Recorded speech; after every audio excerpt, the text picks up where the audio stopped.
Welcome to the July episode of Book Chat, where I'm going to be telling you about my favorite books from the first half of 2019. You're listening to the Wellness Simplified podcast. Simple wellness tips to help you improve your life without turning it upside down. With your host, award-winning fitness instructor, nutrition coach, and wellness expert, Suzi Fevens.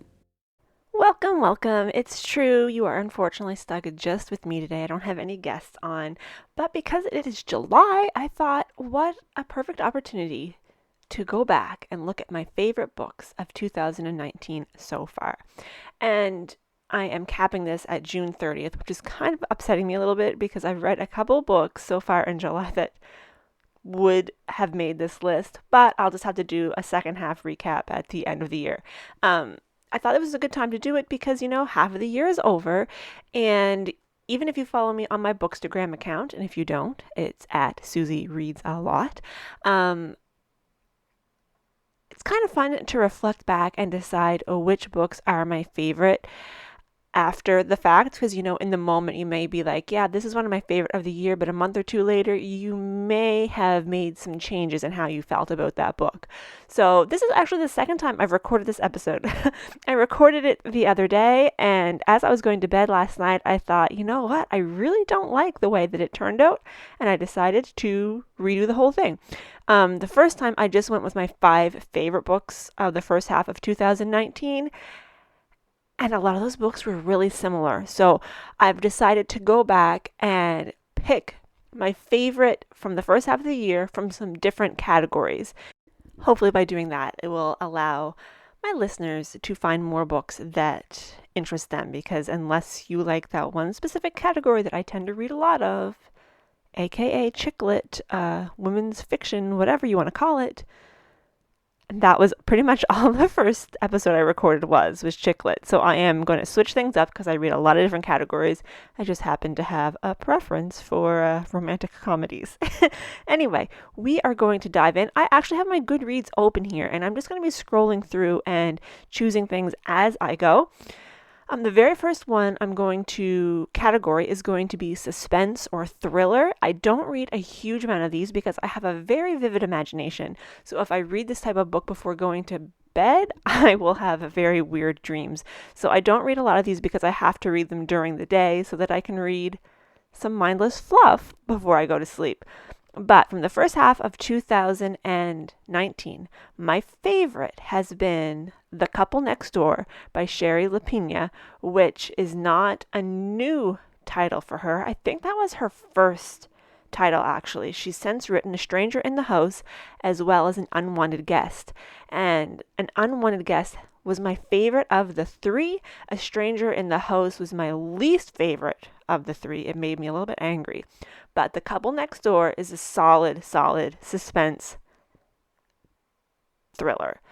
Basically, we have the couple who goes next door to their neighbor's house, and they're spending the evening there, and they left their baby home alone. Their babysitter canceled, and her husband convinced her that she could leave the baby because their houses were semi-detached, so they share a wall. So they were still technically in the same building, and they're going back and forth every hour to check on the baby. And then when they go home, the baby is gone. So then we're following the whole investigation, and of course they're looking into the parents who would leave their child home alone and the neighbors and all of that. And I don't want to give any more away, but this was really well done. The last 15-20 pages, I was blown away at what happened. I did not see it coming at all.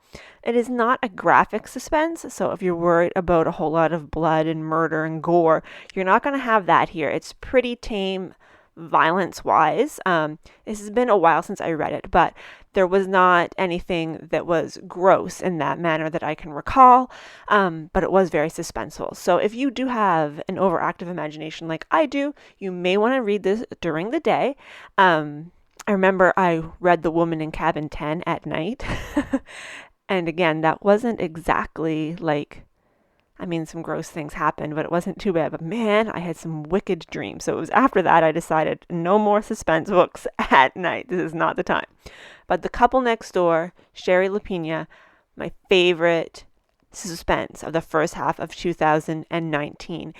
moving along. My favorite series, my favorite YA series so far this year, I haven't read a lot of YA series this year, but my favorite has been The Red Queen. And I actually just recommended this to my niece Emma last week. It's written by, and I'm going to butcher her name, I apologize, Victoria Aveyard, Aveyard. And there are 4 or 5 books in this series. I read the first one about a year ago, so I'm cheating a little tiny bit here because I read it a year ago, and then I had read another book that was very similar and I was getting them confused in my head, so I decided to wait until I finished the other series before I went back to this one.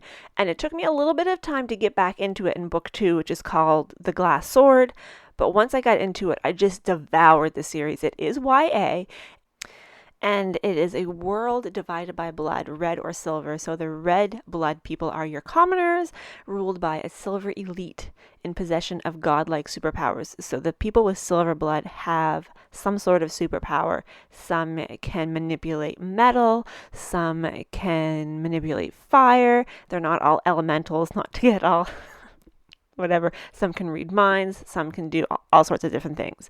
And then the main character, her name is Mare Barrow. She's a 17-year-old red girl from the poverty-stricken Stilts. And she finds out that she, although she has red blood, actually has a power. So that revelation is pretty serious because, of course, the Silvers don't want anyone with red blood having a power because they are the elite, and it becomes a real big battle for power between the Reds and the Silvers, or the New Bloods and the Silvers. And then there is love triangles, and there are princes, and you know what? It's got everything. So when I look at this, I actually only rated The Red Queen 3 out of 5 stars, and I think I rated many of the books 3 or 4. So this wasn't a 5-star series for me, but the overarching series is probably up there. It is closer to a 4, even though I rated individual books a little bit less, if that makes sense. I really enjoyed this. Once I got into it, I was into it. So The Red Queen series by Victoria Aveyard. If you like YA, if you like things like The Hunger Games or the Divergent series, all those types of stories, you will like this one. Again, that is the Red Queen series. It starts with The Red Queen by Victoria Aveyard, Aveyard. I'll put all of these books in the description so you can easily find them there. And there are 4 books and a couple short stories, and the short stories are all right. I didn't read the last one because I found it boring. Got partway in it and I gave up. But my favorite YA series, definitely The Red Queen. Next category is going to be biographies. And I don't read a lot of biographies, but I have read a few so far this year.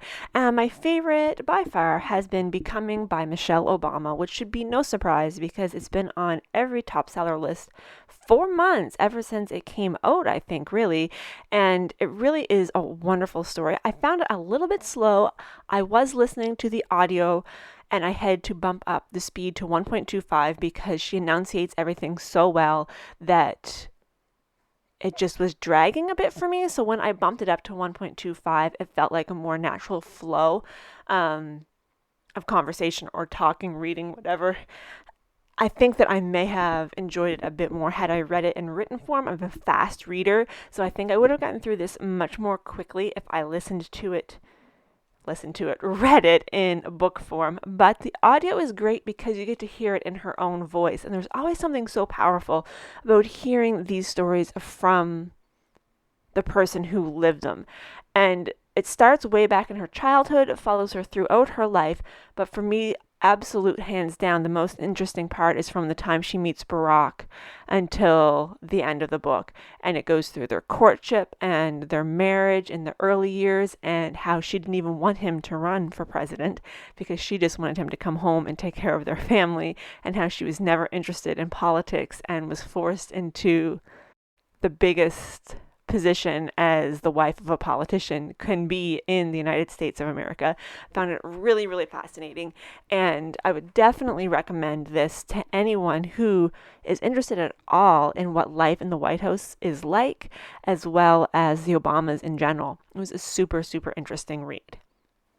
And then we have what is probably my favorite book of the year so far, and that is The Hating Game by Sally Thorne.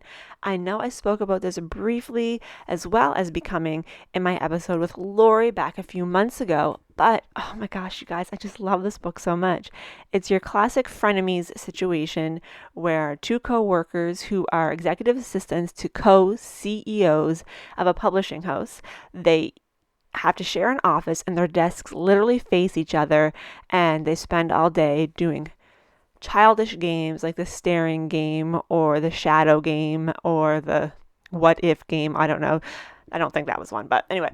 And then it turns out that maybe he doesn't hate her as much as she always thought he did, and quite possibly she doesn't hate him at all, and then what ensues. Really well written. I've enjoyed this so much, both in written and audio formats. I read it as the written book the first time, and then recently I actually purchased the audio because I liked it so much, and I like to listen to audiobooks as I go to sleep, but they have to be books that I have read before, or else I get too excited and want to know what happens next. But if I know what happens next, I can just listen and fall asleep naturally. So this has become one of my go to sleep books. I just really enjoy it. The audio is done very well. I enjoy the reader's voice. If you like chick lit, you should check out. If you like chick lit, you should check out The Hating Game. I will warn you, there is language and sexual content does not happen behind closed doors. So what I mean by that is, if you are familiar with like Sophie Kinsella's books, the Shopaholic series, all of the sexual content happens behind closed doors. You don't actually read about any of it. You do read about things in this. So if that is something that you have an aversion to, you may want to skip it. Or if you are accustomed to listening to audiobooks in the presence of small people, this is not a book for that. And then we're going to finish off with books that hit you in the feels. And when I read these types of books, I oftentimes don't overly enjoy them in the moment, but there are ones that I think about in retrospect, and that is exactly what has happened with this book. It is called Everything I Never Told You by Celeste Ng. You may also recognize her as the author of Little Fires Everywhere, which I read last year, and it was fantastic. Everything I Never Told You is a challenging read. I'm going to read the synopsis from Goodreads. It begins... It is a novel about a Chinese-American family living in the 1970s small-town Ohio. Lydia is the favorite child of Marilyn and James Lee, and her parents are determined that she will fulfill the dreams they were unable to pursue. But when Lydia's body is found in the local lake, the delicate balancing act that has been keeping the Lee family together is destroyed, tumbling them into chaos. A profoundly moving story of family, secrets, and longing, Everything I Never Told You is both a gripping page-turner and a sensitive family portrait, uncovering the ways in which mothers and daughters, fathers and sons, and husbands and wives struggle all their lives to understand one another. Make no mistake, this is a challenging read. It is not a happy-go-lucky story, as you can tell, but is one of those ones that really will stay with you. Celeste Ng has a wonderful way of doing that with her stories. Little Fires Everywhere destroyed me in the best possible way. So if you read this and you enjoyed it, I would definitely recommend checking out Little Fires Everywhere. That is my favorite of the two, but I did not read it in the last 6 months. So that is my pick for books that will hit you in the feels. I'm going to have one bonus. I was going to stop this at 5, but I'm going to do one bonus here. And that is because it's a book that everyone should read. And that is The History of Bees by Maja Lunde. And it is not a happy-go-lucky story either, and frankly, I found parts of it boring as heck, but I think it is extremely important for us to read because in keeping with our situation right now and where we are trying to save our bees, I think it's important to think a little bit more about that. So I'm going to read again the little synopsis here. This dazzling and ambitious literary debut follows 3 generations of beekeepers from the past, present, and future, weaving a spellbinding story of their relationship to the bees, to their children, and to one another against the backdrop of an urgent global crisis. So one storyline is in England in 1852, where William is a biologist and a seed merchant who sets out to build a new type of beehive. The second storyline is happening in 2007 United States. George is a beekeeper and he is one of the first to experience total hive collapse, where one day everything seems fine and the next day the hive is basically abandoned. And then the third storyline is in China in the year 2098, where bees have now been extinct for a number of years and people have to paint pollen onto fruit trees in order to have fruit. So we have now taken up the job of the bees in order to have a food supply, and let's just say the future is not looking so good. So the 3 storylines converge in the end in a way that you may not expect. And again, not one that I was like super enjoying the story as I went, but this could also have gone in the category of books that hit you in the feels in the end. There's something that happens in one of the storylines that I wasn't really thinking about until we were almost to the end. And then I was like, oh, you don't think.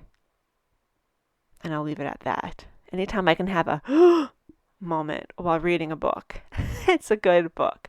So again, not one that I will be rereading on the regular, but I'm glad that I read it because it's a very important topic while we are currently trying to save our bees. And obviously this isn't 100% factual because, well, it's not 2078 or whatever year that was, but it gives you an idea of what we may be facing if the bees do go extinct. And I think that is really important for us to keep in the forefront of our minds and be doing what we can to save both the bees and ourselves.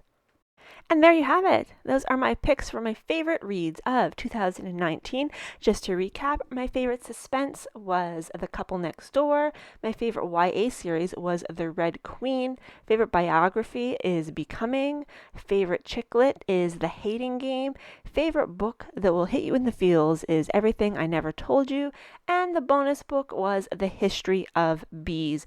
All of the information for those books is in the description below or in the blog post below, depending on where you are listening to this. And if you have any questions, then please let me know. And I would also adore to hear what your favorite book of 2019 has been so far, because if I haven't read it, maybe I need to pick it up. So you can let me know that on Instagram or Twitter at Suzi Confesses. You can find me on Facebook at facebook.com/confessions of a fitness instructor, and let me know what your favorite book has been and if you are interested in picking up any of the books that I talked about today. Thank you so much for listening. Have a wonderful day, and I will talk to you again soon.